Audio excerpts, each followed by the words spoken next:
Hello and welcome back to another Tutorial Tuesday. Today we're gonna take a look at Silverstone's most famous corner combination, Maggots, Beckets and Chapel.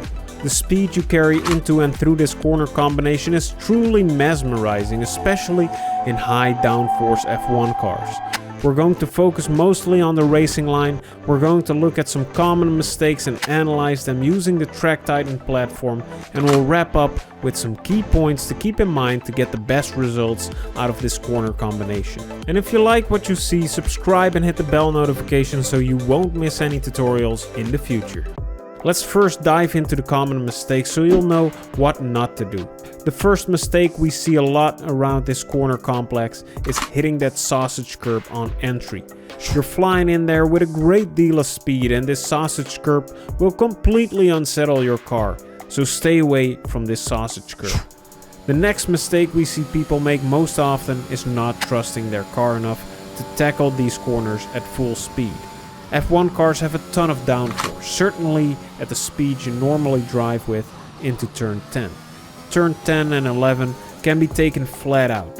And if we head over to the Track Titan platform, we can see that we lose more than a second because we quickly tap the brakes before turn 10, slowing us down more than 70 kilometers an hour in comparison to the reference lap. So leave your foot off the brakes and go through turn 10 and 11 flat out. Now let's see how we approach Maggots, Beckets and Chapel properly. We're just exiting Cobb's corner before bringing the car back over to the right and smoothly turning into T10. Clipping the curb, again lots of curb through 11, and then it's all about smooth load changes. Be gentle on the steering and it's all about that exit out of this one. Take lots of the inside curb and then back on the power as soon as you can for the long following hanger straight. The best way to find the best possible line out of a set of corners like this is actually to go through it backwards. So let's think about what we need. We want the fastest possible exit onto the hanger straight, which means you need to be flat out by the time you exit turn 13. And you can see we are pushed all the way to the outside when we get fully on the throttle out of turn 13. So we need to prepare the car for that move as soon as we exit turn 12. And as you can see, we're kind of sacrificing the exit of turn 12 as we're slowing down for the final turn. It's followed by a long straight and it's probably one of the best overtaking spots around the entire track. So let's go over it one more time.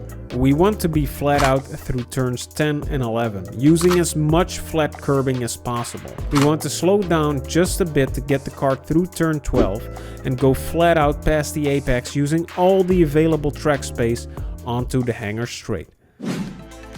Let's wrap up with the key points of Silverstone's probably most famous corner combination. The fact that the Maggots, Beckets and Chapel combination is followed by a really long hanger straight means that the focus should be on the exit out of this corner complex. Traverse backwards in terms of racing lines, as we showed in the Track Titan analysis, which means it's better that you sacrifice the first few corners just a tiny bit to get a better exit onto the following straight.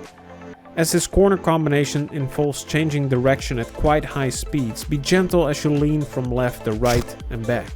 Be gentle on the brakes and be smooth, but do use the brakes to help your car rotate through turn 13.